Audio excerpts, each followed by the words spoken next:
자, 여러분 안녕하십니까? 자, 8강 종결 표현, 시제 표현 상 높임 표현을 해볼 텐데요. 사실 이제 종결 표현은 우리가 종결 어미에서 했었습니다. 그래서 평서형은 일반적으로 그냥 자신의 생각을 전달한다 이렇게 이해하면 되겠습니다. 그렇죠? 감탄문이 있죠. 얘는 이제 감탄형 종결 어미나 또는 억양을 통해서도 실현돼요. 그렇죠? 얘는 이제 감정의 크기를 좀 크게 표현하는 것을 감탄문이라고 합니다. 읽어보시면 되겠고요. 의문문이 있습니다. 자, 얘는 대답을 요구하는 거고요. 할 때 판정 의문문은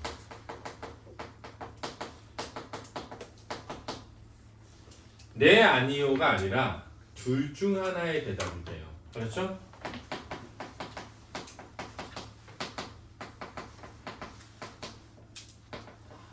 을 요구하는 걸 판정 의문문이라고 합니다. 야, 걔 집에 갔어? 안 갔어? 갔어.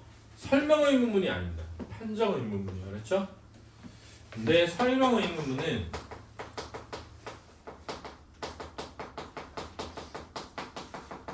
설명을 요구하는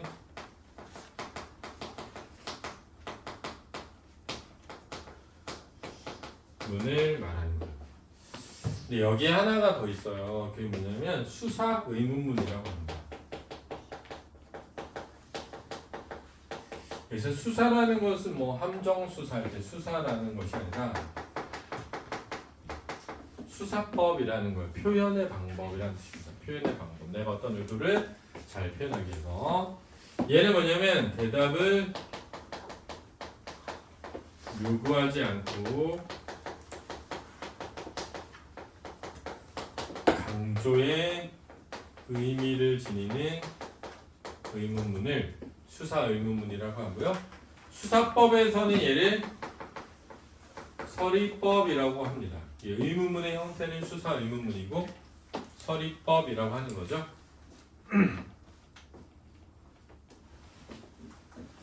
그 다음에 이제 청유문이 있는데요.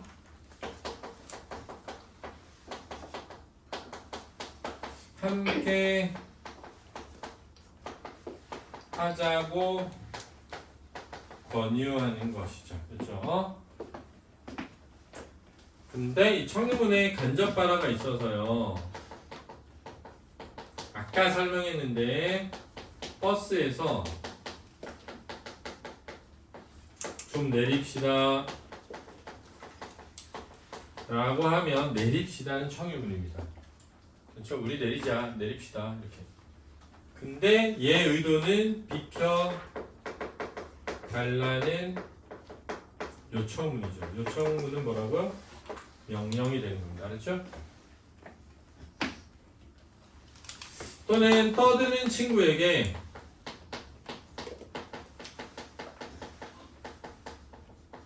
밥 좀 먹자라고 하는 청유문을 사용하고 있지만 조용히 하라는 요청이어서 명령의 의도를 가지고 있죠. 그죠?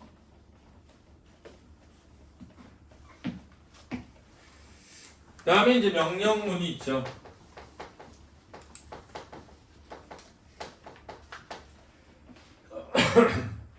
행위를 요청하는 것이 되겠습니다. 그래서 낮춤 표현으로만 이해하지 말자라는 거죠.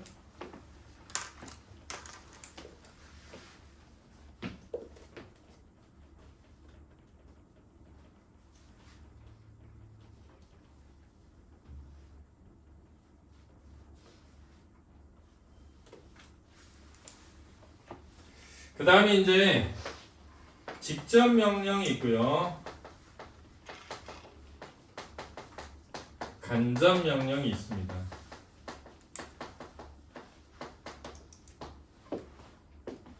직접 명령은 대부분 라가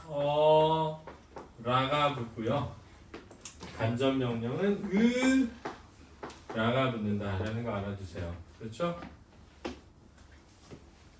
따라서 써라 라고 하는 거랑 쓰라 라고 하는 게 있다는 거죠. 얘는 일반적으로 불특정 다수에게 하는 겁니다. 중화체라고도 하는데요. 직접 명령은 바로 앞에 붙는 청자에게 하는 거죠. 청자에게.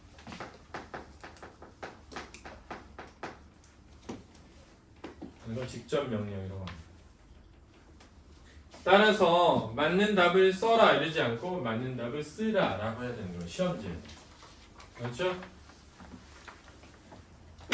먹어라 그러면은 직접 명령이고 먹으라 그러면은 간접 명령이다. 알아두면 되겠습니다. 풀어라 그러면 직접 명령이고 풀라 그럼 간접 명령이 되는 겁니다. 의탈락돼서요. 간접하라 라고 하는 거는 밑에 설명되어 있으니까요. 다 제가 표현했었습니다. 이렇게 해서 종결을 끝내보고요. 이제 시제와 높임에서 시제를 가보죠. 시제와 상황 설명을 해볼게요.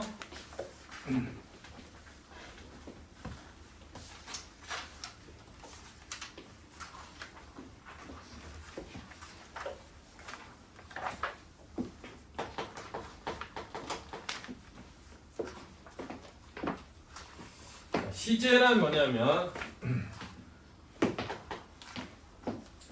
절대 시제라는 게 있습니다.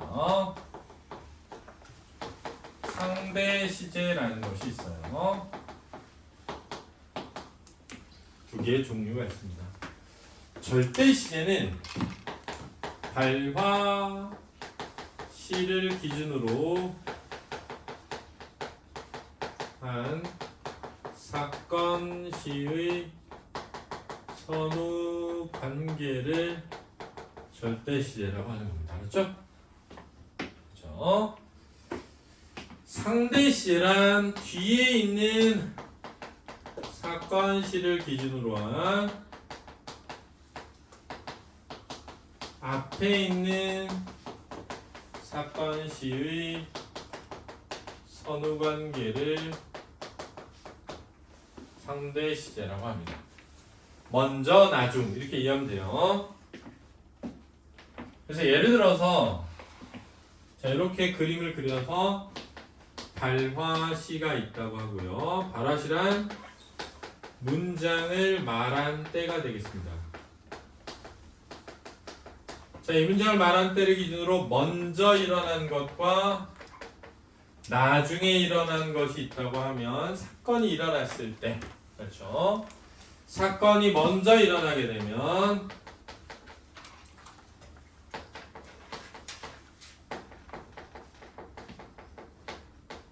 나중에 일어나면 어떻게 되는가라는 거죠.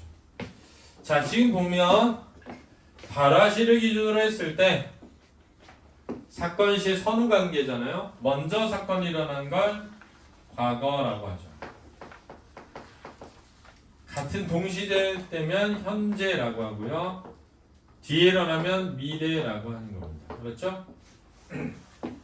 근데 사건 시 1을 기준으로 해서 다른 사건 시의 관계를 말할 수도 있죠. 그러면 사건 시 2가 있다고 하고요. 이렇게 있다고 하면요. 자, 보세요. 사건 시 1을 기준으로 사건 시 1을 기준으로 먼저 일어나면 과거, 같은 시간대면 현재, 나중에 일어나면 미래라고 할 수 있죠. 만약 발화시를 기준으로 얘가 뭐냐 그러면 과거고요. 얘가 뭐냐 그러면 과거고요. 얘가 뭐냐 그러면 모르죠. 그렇죠? 자, 이제 얘를 이제 설명을 좀 해볼게요. 얘를 어떻게 된 건지. 쟤는 이렇게 된 겁니다. 잘 보세요. 형은 내가 읽은 책을 찢었다 라고 해볼게요. 그러면 자, 이 문장에서 지금 서술어는 두 개가 나온 겁니다. 읽다라는 말과 찢다라는 말이 나온 거죠. 됐죠? 자, 무조건 우리말에서 뒤에는 절대 시제고요. 앞에는 상대 시제로 쓴 겁니다. 무조건이요. 자, 절대 시제로 찢었다는 이 문장을 말하기 전 행동이니까 과거고요. 내가 읽은 책은 형이 찢은 걸 기준으로 해서 찢기 전에 읽은 거니까 상대 시제도 과거인 겁니다. 저거죠. 그럼 만약 얘를 절대 시제로 해석하면 뭘까? 그러면 이 문장을 말하기 전에 읽은 거니까 과거죠. 왜냐하면 과거의 과거는 과거니까. 과거의 과거는 과거죠. 그렇죠? 대과거 이런 거 없습니다. 그렇죠? 그럼 예를 들어서 형이 내가 읽는 책을 찢었다라는 말이 있다고 해보죠. 이때는 읽는이라는 말과 찢었다라는 말에서 찢었다는 똑같이 절대시제로 과거인데 읽는은 잘 보면 찢는 행위를 할 때 읽고 있었던 겁니다. 읽는 중이었던 거예요. 내가 읽는 책을 아직 읽고 있는 중이었다는 거야. 따라서 상대 시제는 현재인 건데요. 만약 이 현재가 절대 시제로 보면 뭐니? 그러면 절대 시제로는 과거죠. 왜냐하면 과거의 현재는 과거니까. 그죠? 마지막 형이 내가 읽을 책을 찢었다라고 하면 찢는 행위는 절대 시제로 과거고요. 읽을은 찢는 걸 기준으로 아직 안 읽었으니까 미래인데 찢는 내가 이 말을 했을 때를 기준으로 읽을은 모르죠. 내가 내일 모레 읽을 책을 형이 찢었어. 그럼 미래죠. 내가 어제 읽을 책을 형이 4일 전에 찢었어. 그럼 과거죠. 이랬죠. 표현이 어떻게 되느냐에 따라 달라진다는 겁니다. 알았죠? 자, 그런데 그러면 여기도 보고 여기도 보고 싶잖아요. 그러면 똑같다는 거예요. 그래서 얘를 찢는다 이러면 되죠. 형이 내가 읽은 책을 찢는다. 찢는 행위는 현재. 읽은 과거. 됐죠? 형이 내가 읽는 책을 찢는다. 이럴 수 있죠. 그죠? 형이 내가 읽을 책을 찢는다. 이럴 수 있죠. 그러면 읽을 책을 찢는다는 미래죠. 알 수 있죠. 왜냐면 여기 이렇게 표현이 3개가 된 거니까요. 그죠? 그러면은 과거, 현재, 미래인데 현재의 현재는 현재죠. 그죠? 현재의 미래는 미래죠. 현재의 과거는 과거고. 알죠? 여기도 이렇게 생길 수 있다. 그렇죠? 그래서 시제란 절대 시제와 상대 시제가 있다. 절대 시제란 뭔지 상대 시제란 뭔지를 알았다. 사건이 2개일 때 뒤에 있는 사건을 기준으로 앞에 있는 사건의 선후 관계를 따진 게 상대 시제다. 알아두시기 바랍니다. 됐습니까? 자, 여기서 조금 조심해야 되는 것 중에 하나가 뭐냐면 시간을 표현하는 방식에 여러 가지가 있다 보니까 이런 게 있습니다. 나는 내일 소풍 간다. 이랬어요. 내일은 미래죠. 간다의 니은은 현재 시제 선어말어미죠. 현재 시제 선어말어미를 사용해서 미래를 나타내기도 합니다. 자, 시험을 봤는데 점수가 나왔는데 망했어요. 나 오늘 집에 가면 엄마한테 이제 혼났다. 혼나다의 아시부터 과거 시제죠. 근데 미래죠. 아직 안 혼났으니까. 그렇죠? 그러니까는 확실한 표현을 과거 시제를 이용해서 쓸 수도 있습니다. 따라서 표현의 어미가 뭐냐가 절대가 아니고 화살표를 그려서 타임라인을 그려봐야만 아는 겁니다. 알았죠? 나 오늘 오는 형을 만난다 이랬어. 잘 생각해 보면 나 오늘 오는 형을 만난다라는 표현은 대부분 미래입니다. 왜냐하면 이미 만났으면 만났다라고 해야죠. 나 오늘 오는 형을 만난다 이렇게 말했어 친구한테. 그러면 아직 안 온 거죠. 아직 안 만난 거죠. 그럴 때 쓰는 표현인 겁니다. 이해됐죠? 그러니까 표현되어 있는 시제와 실제 시제를 판단해야 된다면 반드시 타임라인을 그려서 해결하는 게 좋습니다. 알겠습니까? 자, 그러면 이제 상을 해보려고 하는데 시간이 배워가서 끊었다가 점심을 먹고요. 하면은 또 학교 가야 되는 사람 없지? 교복 안 입은 거 보면 안 같아. 안 입었어? 알겠습니다. 그러면 다음 주에 이어서 해보도록 하겠습니다. 알겠죠? 수고했습니다. 여러분 문제 푸는 거.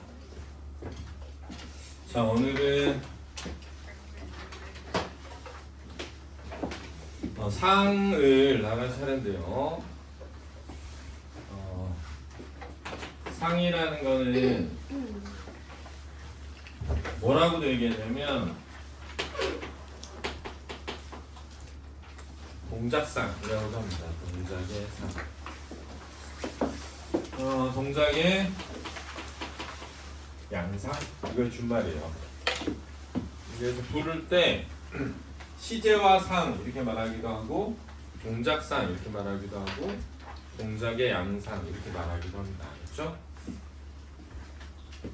일단 알아두시고요. 첫 번째 생각해야 되는 게 이거고요. 두 번째는 이 상에는 완료상이 있고요. 진행상이 있습니다. 두 가지가 있어요. 완료상과 진행상이 있습니다. 대표적인 게 문법 교재 여기 가지고.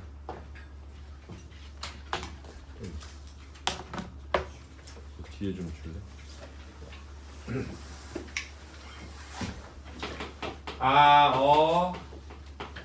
있다라는 말이 있어요. 예를 들어서 꽃이 피어 있다 이렇게 되는 거죠. 근데 이 꽃이 피어 있다라는 말을 보면 진행 중인 거 아닌가? 이런 생각이 들어요. 지금 피어 있잖아. 계속 그런 생각이 든단 말이에요. 근데 피어 있다는 뭐냐면 완료 후에 지속된 것도 완료상이다 라는 것을 이해해둬야 헷갈리지 않는다는 거예요. 꽃이 피어 있다 그러면 피어 있는 상태가 지속되는 거 아니야? 그러니까 진행되는 거 아니야? 지속되는 건 진행이 아닙니다. 피는 것은 완료됐고 피는 게 완료된 후에 피어 있는 상태가 지속된 거죠. 그래서 진행상이 아니라 완료상이라는 거 꼭 알아두시고요. 그러면 진행상은 뭐냐면 고있답니다. 그렇죠? 예문을 보면 꽃이 피고 있다 이렇게. 그러면 이거는 피는 행위가 진행되고 있는 거죠. 피는 행위가. 그렇죠? 그래서 이거를 진행상이라고 합니다. 그렇죠? 그런데 이런 경우가 있어요. 그녀가 모자를 쓰고 있다. 이렇게 되면 얘는 모자를 쓰고 있는 상태를 나타내는 완료상의 의미도 지니고 모자를 쓰는 행위가 진행되는 진행상도 되거든요.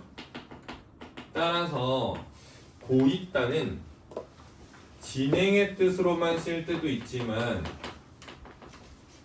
진행과 완료가 모두 되는 경우도 있다는 겁니다. 그렇죠? 근데 더 나아가서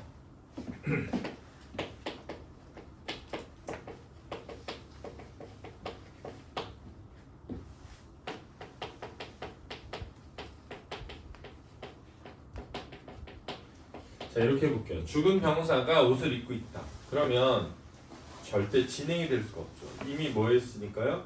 죽어 있으니까. 이러면은 무슨 상이 되죠? 완료상이 된다는 겁니다. 따라서 고있다의 경우에는 완료상도 있을 수 있고 완료상만 되는 경우도 있고 진행상만 되는 경우도 있다. 물을 따르고 있다. 이런 건 진행만 되거든요. 이해됐죠? 그래서 있다는 완료상인데 완료 후 지속에 대해 조심하자. 고있다는 진행상이지만 완료상도 있고 둘 다 되는 경우도 있다. 라는 것을 먼저 이해해 둬야 됩니다. 그렇죠? 두 번째는 버리다 라는 말이 있습니다. 버리다. 맞죠? 그래서 예를 들면 그가 밥을 먹어 버렸다. 과거 시제를 많이 쓰거든요. 그러면 그가 밥을 먹어 버렸다에 버렸다는 완료를 나타내는 보조 용언이 되는 겁니다. 이러한 동작상을 나타내는 문법적 요소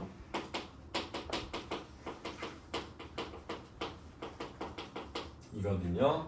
일반적으로 우리가 문법적 요소라고 하는 것은 조사, 어미, 접사와 같은 형식, 형태소가 그 기능을 하고 있습니다. 그렇죠? 그런데 이거 말고 문법적 기능을 하는 게 하나 더 있는데 그게 바로 뭐냐면 보조용언입니다. 그래서 보조용언은 실질 형태소인 어간과 형식 형태소인 어미로 이루어져 있는데 그 전체가 문법적 기능을 한다는 특징이 있어요. 그렇죠? 자, 이 얘기를 왜 선생님이 했냐면 이것 때문입니다. 잘 보세요. 형이 종이를 휴지통에 왠지 뒤통수가 싸한 게 손이 한 졸고 있을 것 같아. 찢어 버렸다. 내 느낌이 아니길. 네? 아니네요. 죄송합니다. 자, 이렇게 했을 때 사실은 찢다에 아어, 개, 지, 고인 보조 용언이 붙었는데 버리다라고 하는 과거시의 선어 발음이 형용 종결음이죠. 쓰였는데 요 말, 휴지통에라는 요 말 때문에 찢다랑 연결이 안 되죠. 그러니까 얘는 본용언이 되어야 되는 겁니다. 이해됐죠? 따라서 버리다라는 말이 무조건 문법적 기능을 하는 그런 동작의 완료를 나타내는 보조용언만 있는 것이 아니다라는 것도 알아야 되죠. 물론 이 있다라는 말에 있다도 남산은 서울에 있다. 이럴 때 그냥 본용언이에요. 근데 일반적으로 있다의 형태, 버리다의 형태인데 똑같은 형태인데 기능이 다를 수 있기 때문에 조심하자는 거예요. 수능에 만약에 예를 들어서요. 동작상의 완료니 진행이니 이런 걸 물었어요. 이게 완료니 진행이니 이렇게 묻잖아요. 그럼 우리는 보세요. 완료인가 진행인가 이 생각만 한단 말이에요. 근데 보니까 완료가 두 개야. 왜 답이 두 개지? 그 순간 모르겠다 하고 틀리는 사람이 있고 왜 답이 두 개지?가 아니라 이거는 본용언이네 하는 사람이 있다는 거예요. 마치 수학에서 어떤 공식을 다 알아. 다 아는데 헷갈리는 문제가 딱 나왔을 때 이게 답이 두 개가 아니고 이건 이렇게 된 거야 하는 거를 아는 게 실력이듯이 문법에서도 잘 생각해 보시면 이런 다양성을 이해하지 않으면 문법에서 틀리게 된다는 거예요. 그러니까 꼭 기억해 둬야 된다는 거예요. 뭐냐면 그냥 버리다가 이게 보조용언이니 본용언이니 이렇게 물어보면 누구나 맞춰요. 공부를 좀 하는 사람이면 이게 본용언도 있고 보조용언도 있으니까 조심해야지 하는데 이게 완료게 진행이게 이렇게 물어봐요. 그래서 완료를 찾아라 이렇게 물어봐요. 근데 완료를 찾아라 했는데 완료가 두 개야. 뭐지? 하는 순간 사실은 그 버리다가 보조용언이 아니라 뭐다? 본용언이어서 완료상이 아닌 것이 있을 수 있다는 거예요. 근데 그 순간에 안 볼 수 있다는 거야. 왜? 아, 이게 버리다라는 말이 이렇게 두 가지가 있어 라는 걸 조심해야 돼 라는 것을 내 머릿속에 넣어놓지 않으면 그 상황에 딱 닥치면 틀리게 된다는 거죠. 이해되었니? 그래서 요거를 좀 일단 잘 생각해 두시고요. 그 다음에 가다라는 말은 진행상에 나옵니다. 그렇죠? 가다. 예를 들어서 일이 마무리 되어 간다. 이렇게 나올 때 어디를 걸어가는 것이 아니라 이 간다라는 말은 그렇죠? 진행의 뜻을 나타내는 보조 용언입니다. 그렇죠? 되었습니까? 자, 이렇게 조심해야 되는 말이고요. 자, 여기는 이제 완료와 진행의 본용은 보조 용언으로 표현하는 방식이고요. 그런 방식이 아니라 이제 어미로 표현할 수도 있거든요. 그래서 완료상에는 뭐뭐하 고서가 붙으면 완료상이 되는 겁니다. 그가 밥을 먹고서 인터뷰를 했다. 이렇게 나오면 되죠. 그죠? 또 반대로 여기서는 뭐뭐하 면서가 쓰일 수 있습니다. 그렇죠? 그가 밥을 먹으면서 인터뷰를 했다. 이렇게 되면 진행상이 되는 겁니다. 되었죠?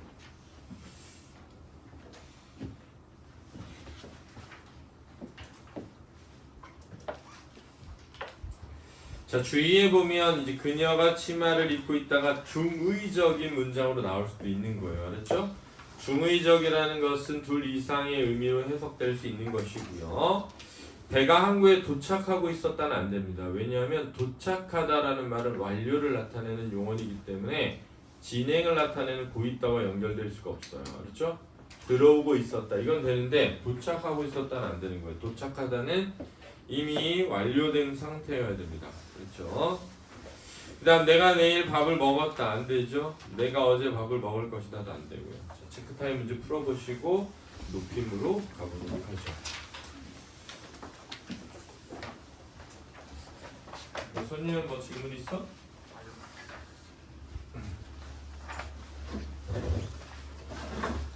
왜 손 들었었어? 질문 있었는데요. 알겠어요. 혹시 막 안 졸았는데 졸았다 그래서 막 삐져서 그런 거 아니지?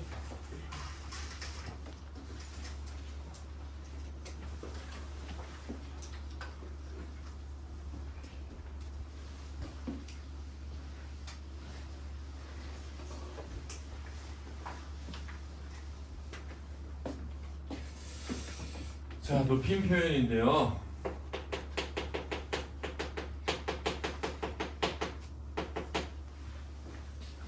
이제 저는 이렇게 어떤 걸 공부할 때 기계적으로 그냥 외우는 걸 되게 싫어하는 편이어가지고 사실은 저는 저희 세대에서 공부할 때 되게 힘들었어요. 왜냐하면 질문이 좀 많았는데 시원하게 해결이 안 되는 게 너무 많았어. 그냥 외워 이렇게. 막 제가 영어를 진짜 못했던 가장 큰 이유가 그런 것 같아요. 왜냐면은 영어는 너무 이해가 안 되는데 설명을 안 해주고 그냥 외우라는 거예요. 그냥 원래 이렇게 따라오는 거예요. 근데 나는 이제 왜 원래 따라오게 됐을까가 궁금한 사람인 거야. 어떤 표현에서 왜 이건 이걸 쓰고 왜 이건 이걸 쓰지가 너무 궁금한데 그냥 외우래. 그런 게 이제 좀 저는 되게 안 맞는 성격이거든요. 뭐 수학도 그렇고 좀 느리게 가더라도 완전히 이해하면서 가고 싶은데 막 외워야 되는 어떤 상황이 있잖아요. 그러니까 되게 어렵더라고요. 저는. 그래서 문법도 좀 그런 바탕을 좀 가지고 있으면 좋다. 그래서 높임에서 이해해야 되는 부분은 뭐냐면 말하는 사람이 있고요. 그 다음에 이제 문장이 있죠. 그 다음에 듣는 사람이 있어요. 이렇게 있을 때 우리는 말을 할 때 항상 이 청자를 중심으로 말하게 되어 있어서 청자가 제일 중요합니다. 그래서 이 청자에 대한 높임의 표현을 우리가 상대 높임법이라고 하고, 이 상대 높임법은 우리 높임법 중에 가장 발달해 있어요. 왜 그러냐면 상대방을 높이는 것만이 높임법이 아니라 상대방을 낮추는 것도 높임법이에요. 왜냐하면 상대방을 낮춘다는 것은 자신을 높이는 것이 될 수 있거든요. 그렇죠? 그리고 이 상대 높임법은 종결 어미에 반드시 포함되어 있기 때문에, 그렇죠? 반드시 포함되어 있기 때문에 종결 어미에 반드시 포함되니까 반드시 나타납니다. 그래서 상대 높임법은 반드시 존재한다 라는 것을 이해해둬야 돼요. 그래서 제가 문학할 때 사실 우리말은 그 문체로만 보면 다 대화체다. 왜? 높임법이 포함되어 있기 때문에. 그래서 독백체, 그러니까 원래 시라는 거는 내적 독백인 경우가 많은데 우리말은 다 대화체니까 문체로 판단할 수 없어서 청자의 유무로 판단하게 된 거죠. 그런데 이제 말을 건네는 방식이라는 개념에서 의문문이나 명령이나 청유문이 쓰이면 말을 건네는 방식으로 처리하게 된 거예요. 그래서 이거 일단 알아두자. 그렇죠? 그 다음에 이제 격식을 차리면서 하는 것과 비격식도 있죠. 물론 잘 보세요. 상대 높임법에는 보조사 요를 사용하는 것도 매우 중요해요. 그렇죠? 그래서 종결 어미로만 표현되는 것은 아닙니다. 그렇죠?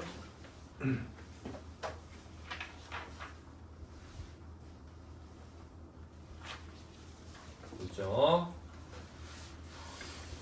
그래서 높임을 나타내는 격식체와 높임을 나타내는 비격식체, 낮춤을 나타내는 격식체와 낮춤을 나타내는 비격식체가 있는데 약간 이게 문법 체계가 변했어요. 그래서 원래는 하십시오랑 하오까지가 높임으로 다뤄졌었는데 최근에 문법 교과서들은 하오를 낮춤에다가, 그래서 하게 해라까지를 낮춤으로 넣고 해요를 높임에 넣고 해를 낮춤에 넣죠. 그래서 이렇게 나눠서 지금 이제 다루고 있거든요.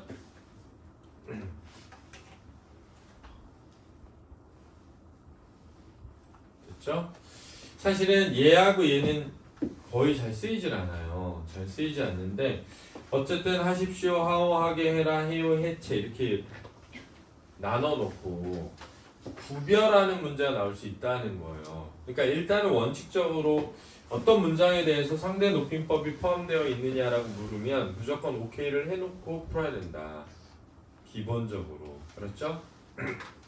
그 다음에 이제 이게 어떤 체냐를 물었을 때 선생님이 생각할 때는 헷갈릴 만한 건 해라체와 해체랑 하계체 요 파트거든요. 그래서 선생님이 어떻게 외우라고 하냐면 해체에 요를 붙이면 해요체가 되는 거거든요. 근데 해라체는 요를 붙일 수가 없어요. 해라요가 안 되니까. 따라서 해체인지 해라체인지를 물으면 뒤에 요가 붙을 수 있으면 해체다 이렇게 외우면 된단 말이에요.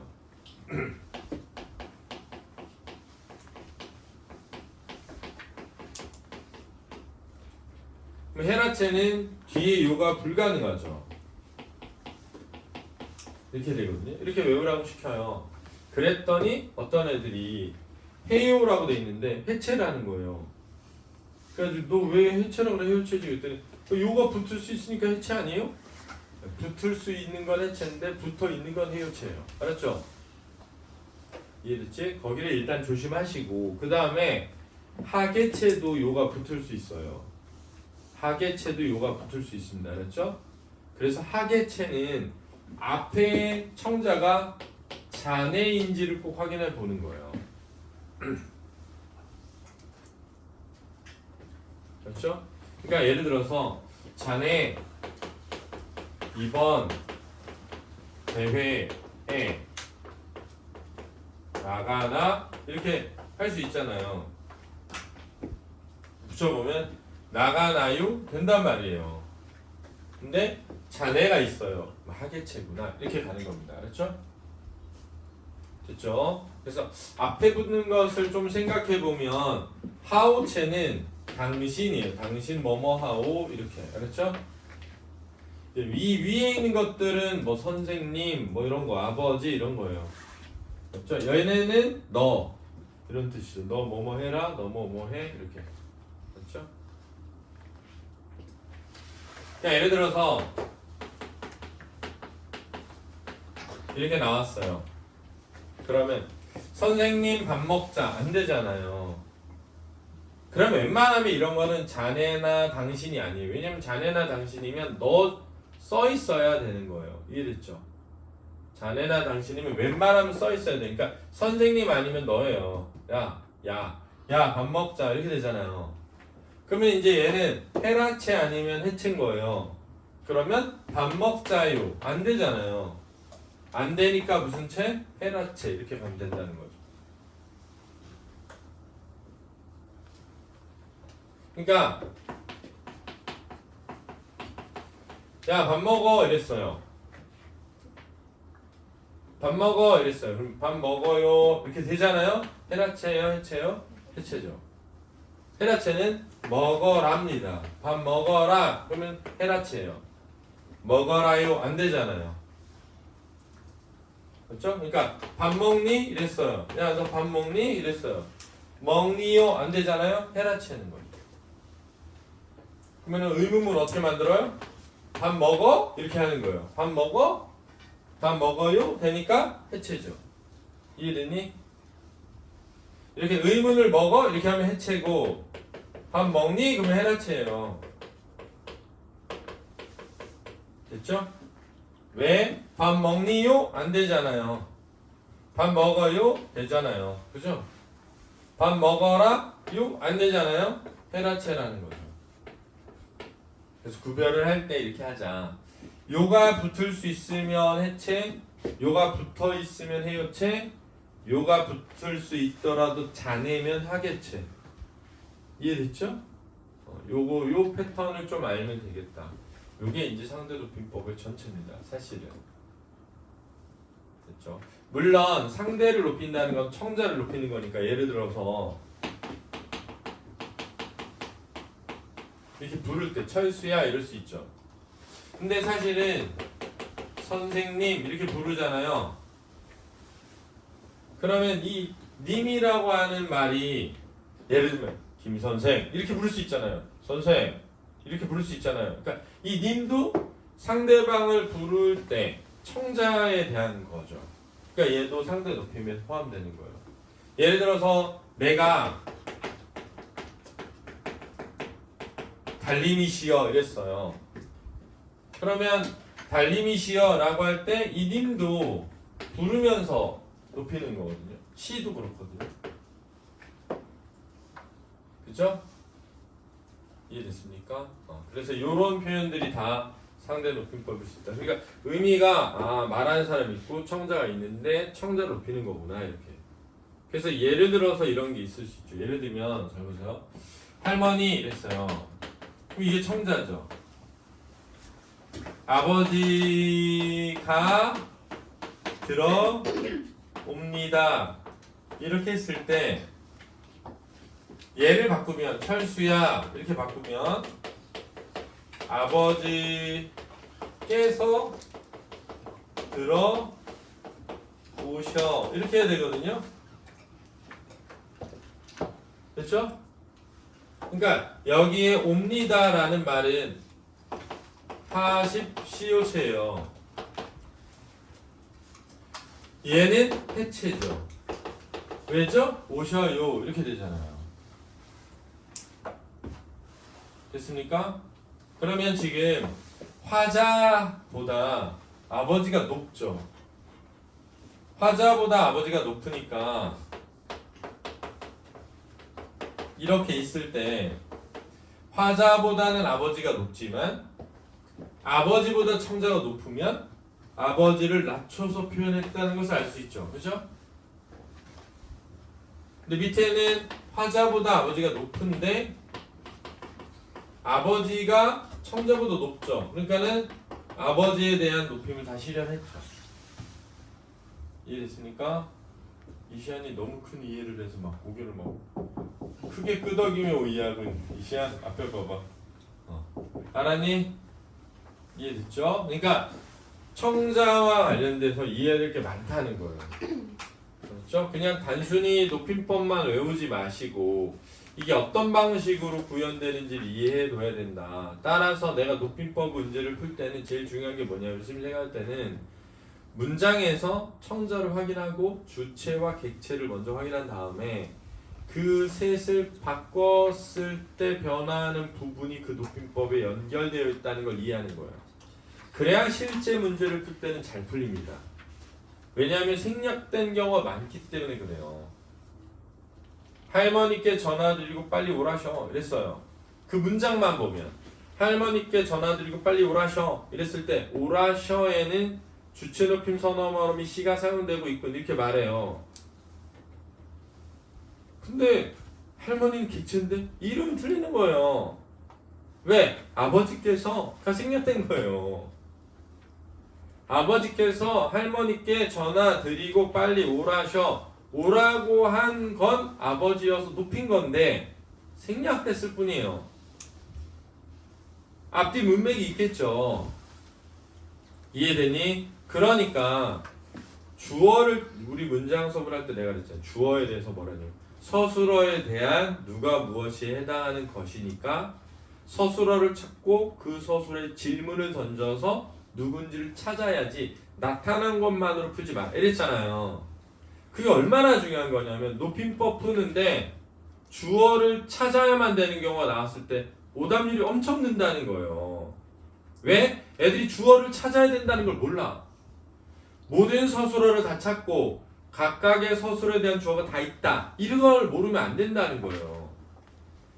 모든 어려운 문제는 그런 데서 출발하기 때문에 내가 서술어가 스님이 뭐라 그랬어? 서술어는 용언이나 서술격 조사가 붙은 모든 것이라고 그랬잖아요. 그래서 다 찾아야 된다는 거예요.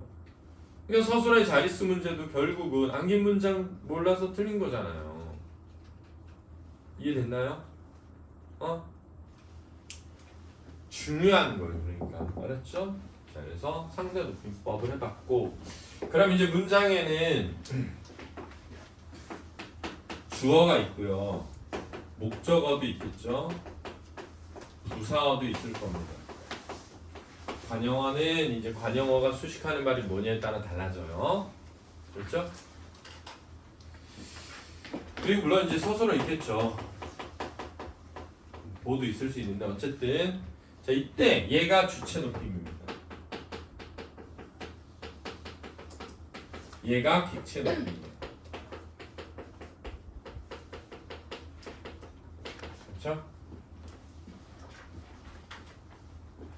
주체를 높이는 방식에는 조사를 사용하는 방식이 있고요, 시라고 하는 선어말 어휘를 쓰는 방식이 있고요, 어휘를 사용하는 방식이 있습니다. 이게 특수 어휘, 특수 높임 어휘라고도 합니다.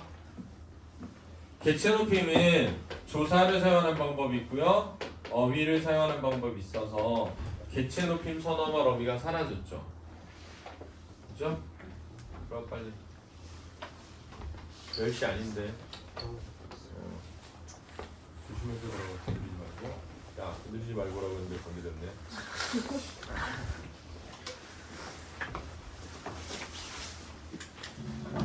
이해됐나요? 완전. 너 책 안 받았었나?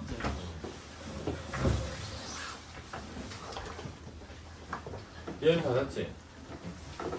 이해됐습니까? 자, 그러면 잘 보세요.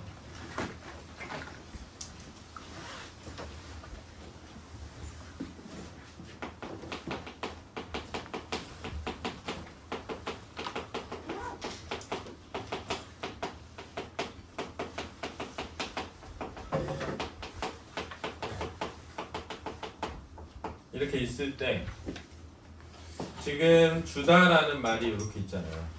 그렇죠? 누가 줬죠? 영수가 줬으니까 주어줘. 그죠? 뭘 줬습니까? 책을 줬으니까 목적어죠. 나머지는 꾸미는 거니까 부사어죠. 왜? 용언을 수식하는 게 부사어거든요. 지금 얘가 독립어입니다. 독립어인데 지금 얘가 청자죠. 그죠?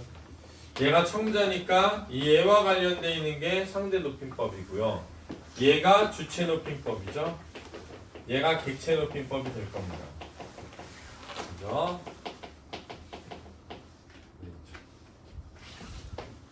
그죠? 따라서 이제 너 적용해 보면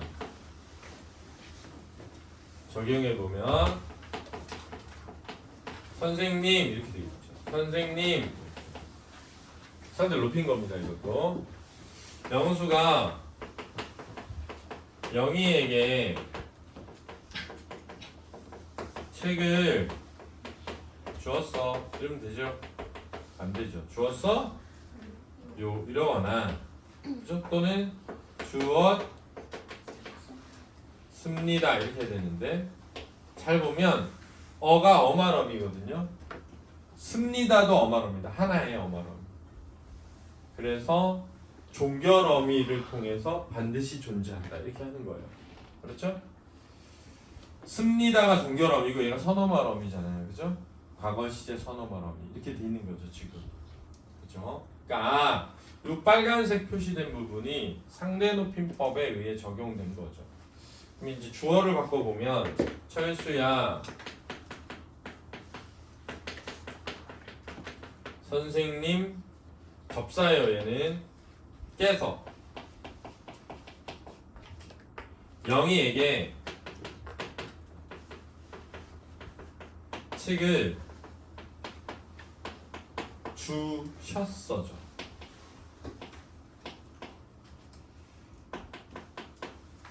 여기 시가 들어있는 거죠 지금. 그렇죠?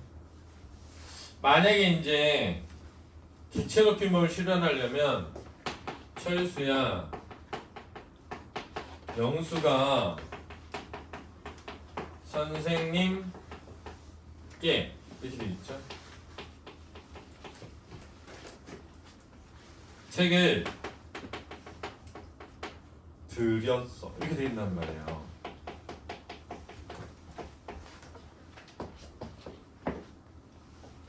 조사와 어휘 물론 접사도 쓰이긴 했죠. 그죠? 이것도 이제 접사를 사용해서 이렇게 할 수도 있는데 선생님이 하나의 어휘예요. 접사가 포함된 한 단어예요. 그래서 어휘와 조사라고 할 수 있는 겁니다. 또 어휘라고 할 수 있는 거예요. 그렇죠? 왜냐면 님이라는 접사를 통해 실현되었다고도 할 수 있고 선생님이라는 단어를 통해 실현되었다고 할 수도 있는 거예요. 그래서 선생님이라는 단어를 통해 그럼 어휘죠. 그래서 문법에서는 어휘 이렇게 특수 어휘 이렇게 얘기합니다. 그렇죠? 예를 들면 뭐 진지를 드시다 이럴 때 진지 이런 거 있죠. 자, 그래서 요거를 좀 잘 이해해 둔 다음에 교재를 좀 보면 교재에는 또 좀 다른 것도 있어서 봐야 되거든요. 지금 보면 어휘에 주무시다, 계시다, 드시다, 잡수시다 라는 주체의 어휘가 쓰여져 있어요. 근데 잘 보면 드시다 같은 경우에 시를 빼면 들다라는 말이 있어요. 들다라는 말이 있거든요. 들다, 밥을 들다 이렇게 그렇죠? 그 다음에 잡수시다도 보면 잡숫다라는 단어가 있어요. 잡숫다라는 단어가 있습니다. 근데 이제 잡숫다의 시가 어미로 들어가면 잡숫시다죠. 자, 들다의 시 어미가 들어가면 들시다죠. 그죠? 이해됐나요? 근데 원래 이제 리을이 탈락하게 되는 환경이 있습니다. 그렇죠? 뭐냐면 나 병신 오 앞에서 탈락하게 돼 있어요. 나 병신 오. 그래서 놀다라는 말에 시가 붙으면 놀시다가 아니라 뭐가 되죠? 노시다 이렇게 되죠. 할머니께서 잘 노신다 이렇게 할 수 있잖아요. 그러니까 리을이 탈락하니까 들다에 시가 붙어서 리을이 탈락해서 드시다라고 되었다고 한다면 드시다의 기본형은 들다고 시는 주체 높임 뭐죠? 선엄한 어미가 되는 거죠. 이해됐습니까? 자, 여기까지 이해됐죠? 그런데 이제 예를 들어서 내가 높은 사람이 자기보다 높은 사람이 주어일 때 드시다라는 말을 매우 자주 쓰면서 사람들이 드시다의 어간이 들다임을 떠올리지 못하게 되잖아요. 그러면 잘 보세요. 드시다라는 말을 찾고 싶어.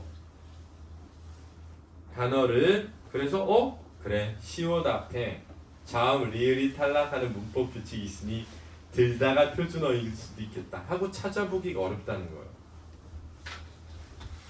이해됐어요? 그럼 이제 사람들이 드시다를 자꾸 검색해. 그러니까 못 찾아. 드시다라는 단어를 못 찾는 거야. 드시다가 뭐야? 사전에도 없어. 초등학교 5학년 애들이 그런 거지. 드시다는 뭐지? 사전에 없는데야? 막 이러면서 막. 그러니까 사전에 등재됐어요. 드시다가. 어떻게? 들다의 높임 어휘로. 그러면 이제 그때는 어간이 드시죠. 그러면 시가 높임 선어말 어미가 아니라 뭐죠? 접사가 된 거예요. 들다의 시 접사가 결합돼서 뭐가 됐어? 드시다가 된 거죠. 이해됐습니까? 그러니까 봐봐. 잡숫다의 시가 붙어서 잡숫시다가 뭐가 됐어? 잡수시다가 됐는데 사람들이 이게 잡수시다를 보고 잡숫다 이걸 못 찾는 거야. 잡숫다 못 찾으니까 잡수시다가 사전에 뭐 됐다고? 등재됐어. 그러면 이제 잡수시다가 하나의 높임 어휘가 되는 거죠. 이해됐나요? 근데 계시다 이런 거 조심해야 된다는 거야. 계시다 아버지께서 집에 계신다 한 다음에 주체 높임 선어말 어미 시를 사용하였군. 틀렸어요. 왜? 계다라는 말이 없잖아요. 이해됐나요? 내가 어제 할머니를 모셨다. 주체 높임 선어말 어미 시를 사용했군. 틀렸다는 거예요. 왜? 주체 높임도 아니고 시도 아니니까. 객체 높임 어휘입니다. 알겠습니까? 그러니까 심지어 이런 것도 나왔습니다. 선생님께서 음료수를 마셨다 이랬어요. 틀렸죠? 마시셨다죠. 왜? 기본형이 마시다죠. 마다가 아니잖아요. 마다라는 말이 없잖아요. 자, 이해됐니? 자, 그래서 조심하자. 자, 팁은 서술을 쪼개고 주어와 조사를 다 살려놓고요. 나를 집어넣어 부자연스러우면 그곳에 높임의 대상이 오는 겁니다. 아버지께서는 되지만 나께서 안 되잖아요. 할머니를 모시면 되지만 나를 모시고 안 되죠. 병원에 다녀오셨습니다. 자, 주체 높임은 문장 속 주어 안에 대상을 높이는 겁니다. 이해됐나요? 선어말 어미나 조사, 특수 어휘를 사용하고요. 아버지가 왔다가 아니라 아버지께서 왔다도 아니고 아버지께서 오셨다 이렇게 해야 되는 거죠. 아버지가 오셨다 된대요.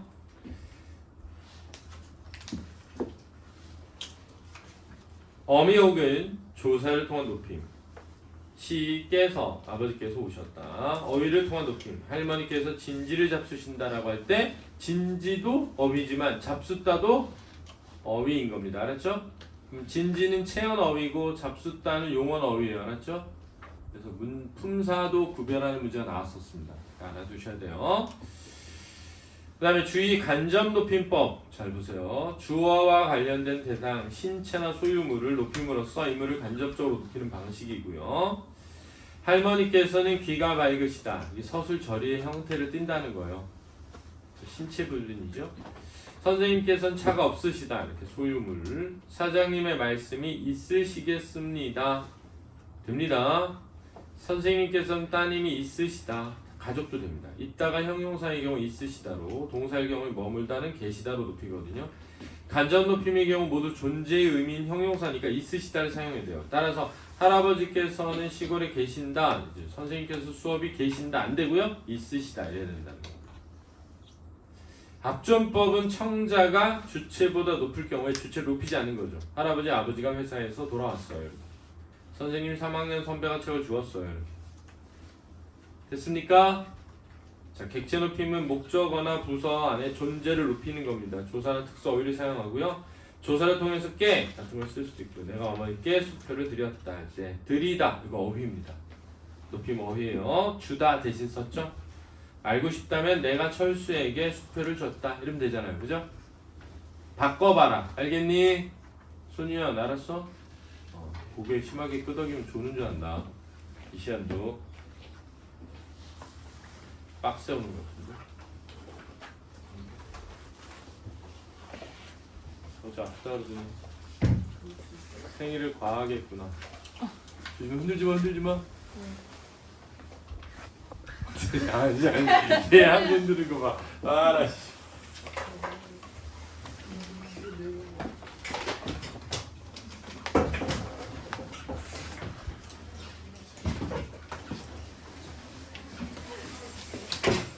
자 넘겨볼까요?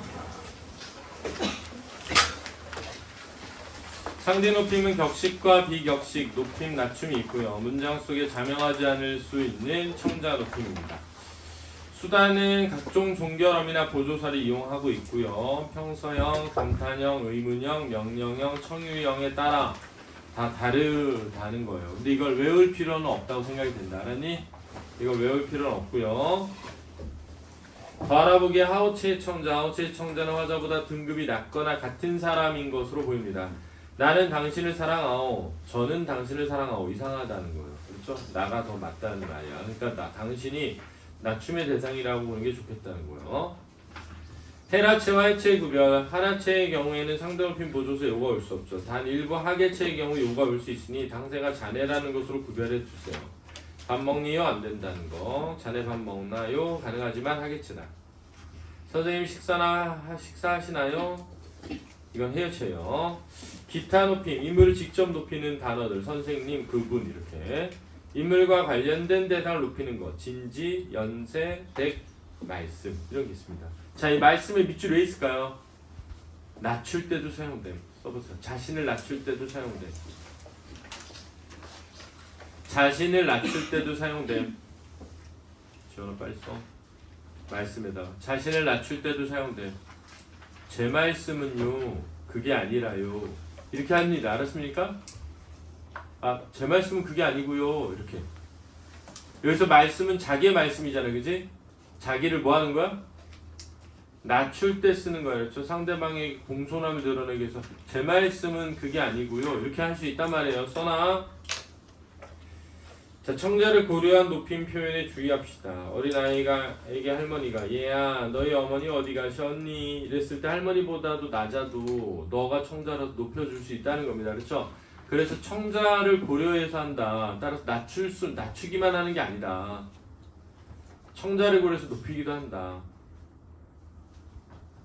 할머니가 집에 와가지고 그래 할머니 엄마 어디 가셨어? 이럴 수 있단 말이에요. 엄마 어디 가셨어? 나보다 낮은데 청자보다 높으니까 높여서 표현한다는 겁니다. 잘못된 높임 표현 보죠. 주문, 사이즈, 포장, 품절. 주문한 음료 나오셨습니다. 안 된다는 거예요. 음료가 어떻게 나와? 나오셔. 음료는 나왔습니다. 그죠? 말씀한 사이즈가 없으십니다. 사이즈가 어떻게 없으셔? 사이즈가 없습니다. 포장이신가요? 배달이 포장이신가요? 근데 배달이 어떻게 포장이셔? 포장인가요?죠. 그죠? 문의하신 제품은 품절이십니다. 네, 품절입니다. 이래야 되죠. 자리로 들어가실게요. 왜 안 되죠? 개유는 그렇죠? 자신이 할 때만 쓰는 표현입니다. 야 오늘 청소 누가 할래? 그랬더니 스님 신지원이 할게요. 안 돼. 신지원이 한대요. 돼. 신지원이 할게요. 안 돼. 제가 할게요는 돼. 그래서 리을게요는 자기에게만 쓰는 표현입니다. 알았죠? 그래서 스님 이쪽에 앉으실게요. 안 돼. 자기 앉아야 돼. 그렇지. 자기 앉아야 돼. 자 이렇게 해서 해봤습니다. 이제 구강이 부정, 사동, 피동, 능동, 피동인데요. 여기 사동, 능동 이게 좀 중요하죠. 자 구강에서 뵙도록 하겠습니다.